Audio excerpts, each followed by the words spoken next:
warahmatullahi wabarakatuh.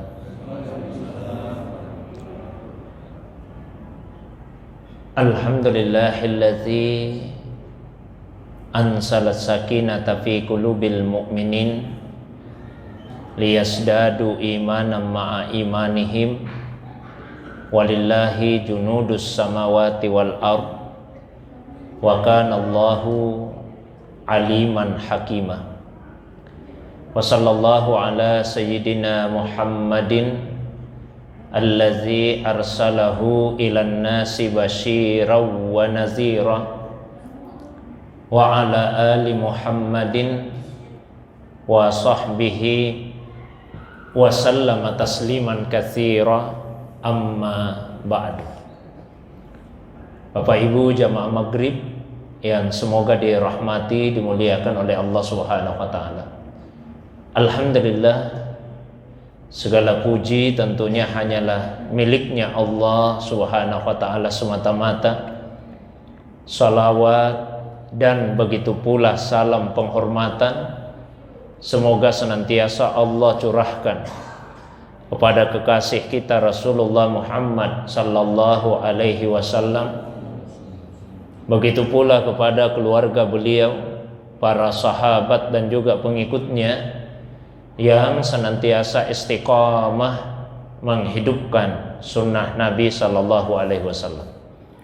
Jamaah maghrib yang dirahmati, dimuliakan oleh Allah Subhanahu wa taala.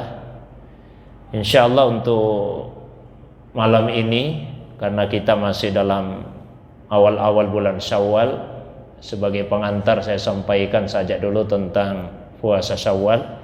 Insyaallah pekan depan baru kita lanjutkan kembali kajian tafsir kita. Setelah selesai melaksanakan puasa 1 bulan Ramadan, ada ibadah yang disunnahkan di dalam bulan Syawal ini, yaitu puasa selama 6 hari. Ini didasarkan kepada hadis yang diriwayatkan oleh Imam Muslim dari sahabat Nabi yang bernama Abu Ayyub Al-Ansari, semoga Allah meridainya. Beliau berkata bahwa Nabi SAW pernah bersabda, "Man shoma Ramadan summa atba'ahu sittan min Syawal kana kasiyamid dahri."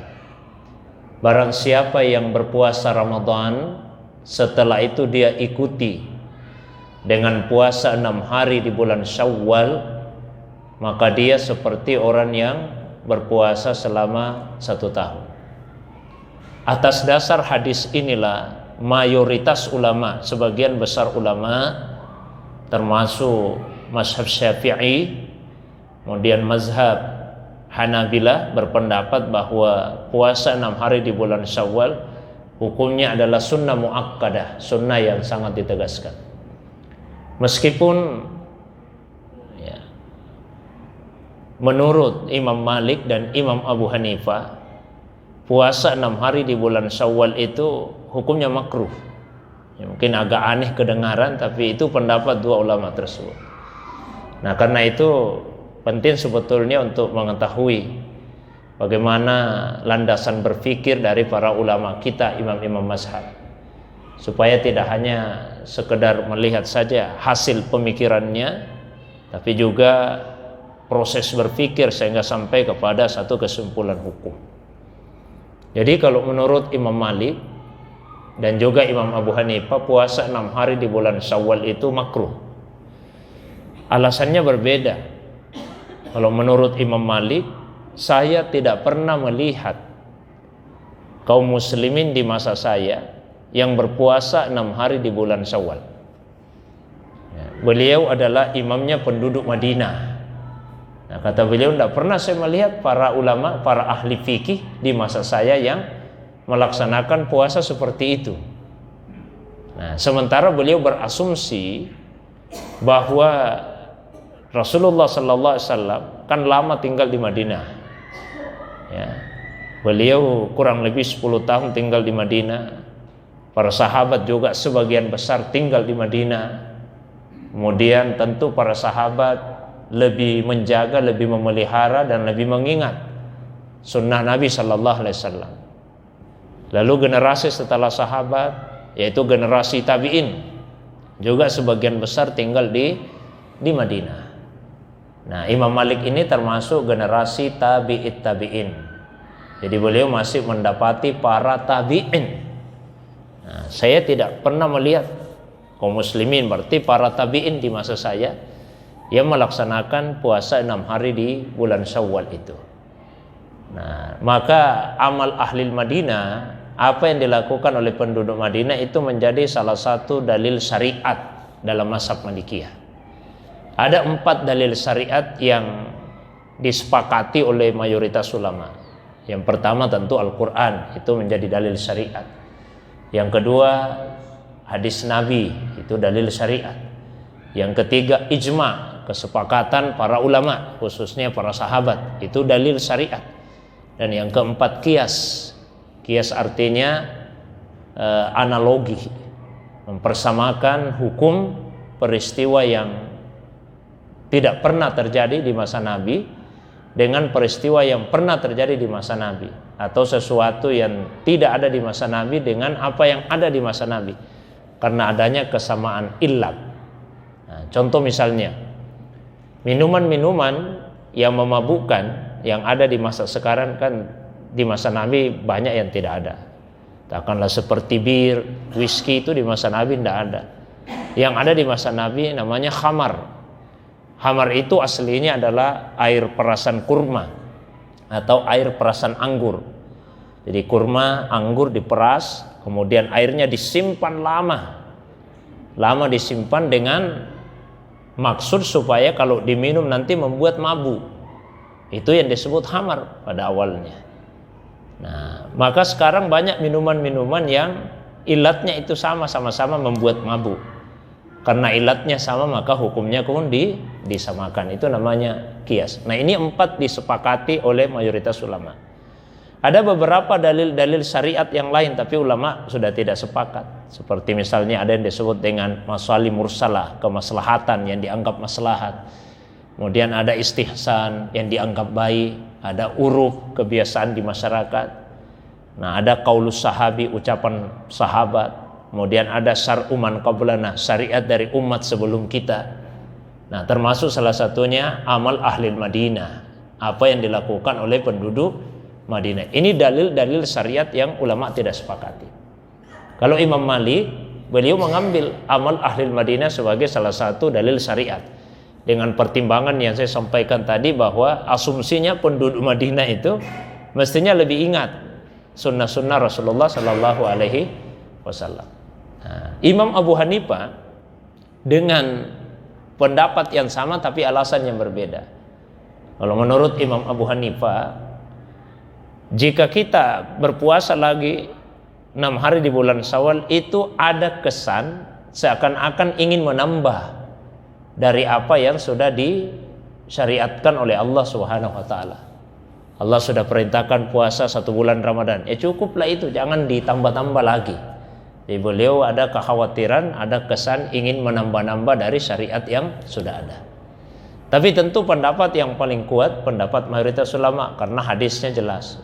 Hadis riwayat Muslim dari Abi Ayyub Al-Ansari, Nabi menyatakan, siapa yang berpuasa di bulan Ramadan, ya, lalu setelah itu dia ikuti 6 hari di bulan Syawal, maka dia seperti orang yang berpuasa selama 1 tahun penuh. Nah, ini juga menjadi bukti bagi kita bahwa yang namanya sunnah itu bukan hanya yang dilakukan Nabi, tapi juga yang diucapkan Nabi. Karena sebetulnya tidak ada satupun hadis yang menceritakan Nabi melakukan itu. Yang ada Nabi mengucapkan. Ya, Nabi sampaikan siapa yang puasa Ramadan setelah itu dia ikuti.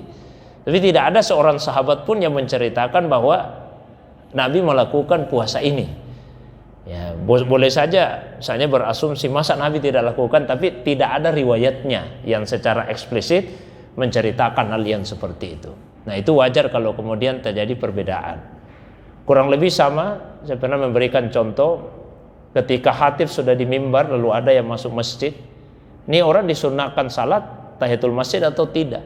Kalau Imam Syafi'i sunnah, karena jelas ada hadisnya. Ada sahabat masuk masjid langsung duduk, Nabi tanya, "Arakaat rakaatain, kamu sudah salat enggak 2 rakaat?" "Belum ya Rasulullah."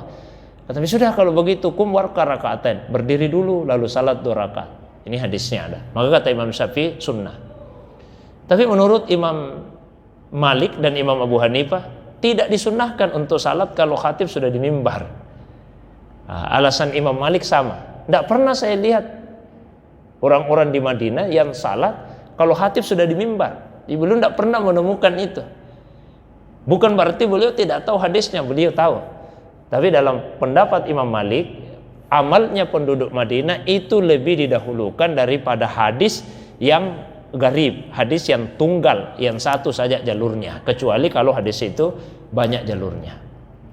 Imam Abu Hanifah pendapatnya sama dengan Imam Malik, tapi alasan yang berbeda. Kata Imam Abu Hanifah, lebih kuat ayat Al-Quran yang mengatakan, wa idza quri'al Quran, kalau Al-Quran itu dibaca, fastami'u lahu, dengarkan bacaannya.